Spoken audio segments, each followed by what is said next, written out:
Bismillahirrahmanirrahim. Assalamualaikum warahmatullahi wabarakatuh. Waalaikumsalam warahmatullahi wabarakatuh. Kami dari kelompok 4 akan mempresentasikan mapping kami yang berjudul Identitas Manusia Indonesia. Sebelum kami mempresentasikan, terlebih dahulu kami akan memperkenalkan diri. Saya Indra Yanto dan di sebelah kanan saya Husnul Khotimah. Selanjutnya Saya Nur Fauzia. Selanjutnya Saya Brenda Laila Hadiana.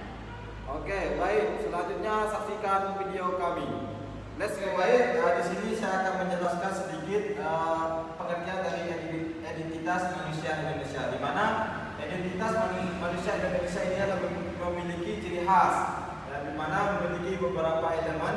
Yang pertama yaitu Pancasila, yang kedua yaitu kebinekaan tunggal ika, yang ketiga yaitu religiusitas, yang keempat yaitu pendidikan Indonesia. Di mana elemen yang pertama ini akan disampaikan oleh teman saya yang bernama Brenda Laila Hadiana. Bagian dari identitas manusia Indonesia yang pertama Pancasila. Nah, adapun 5 nilai-nilai dari Pancasila itu sendiri. Yang pertama nilai ketuhanan yang Maha Esa, yang mana di sini kita sebagai umat beragama memiliki kepercayaan terhadap ketuhanan yang Maha Esa, sehingga penerapannya pada kehidupan sehari-hari bahwa kita tidak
Oke, baik. Di sini saya akan menjelaskan bagian terakhir dari identitas manusia Indonesia, di mana yaitu pendidikan Indonesia.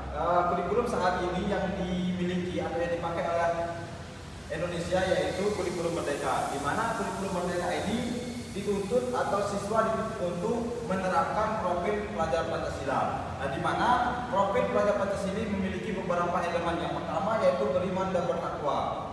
Maksud dari beriman dan bertakwa ini adalah siswa dituntut untuk menjalankan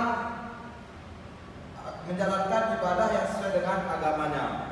Yang kedua yaitu berkebinekaan global, di mana berkebinekaan global ini ada siswa dituntut untuk menghargai perbedaan suku, bangsa, bahasa, dan agama.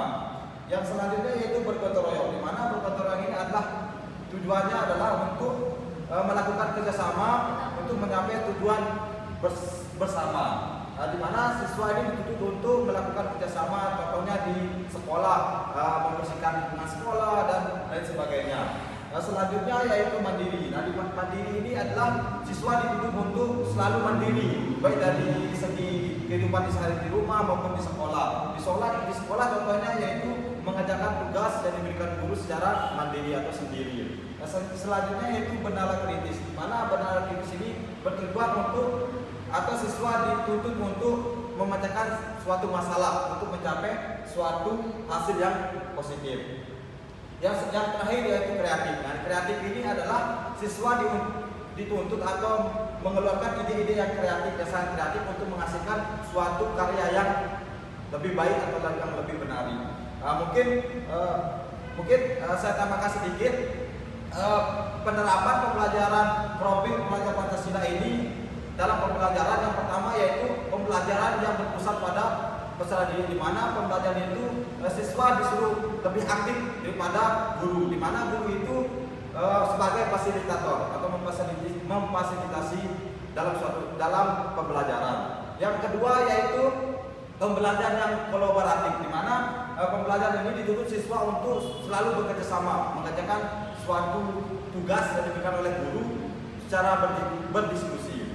Mungkin cuman itu yang bisa saya sampaikan, dimana karena ini elemen yang terakhir. Oke, baik, sekian penjelasan dari kelompok kami terkait dengan identitas manusia Indonesia. Sebelum kami menutup, kami mengucapkan banyak-banyak terima kasih dan kami juga meminta maaf sekiranya ada kesalahan penjelasan dari kami, dan semoga bermanfaat bagi pendengar, penonton, dan pembaca. Sekian, Assalamualaikum warahmatullahi wabarakatuh. Waalaikumsalam.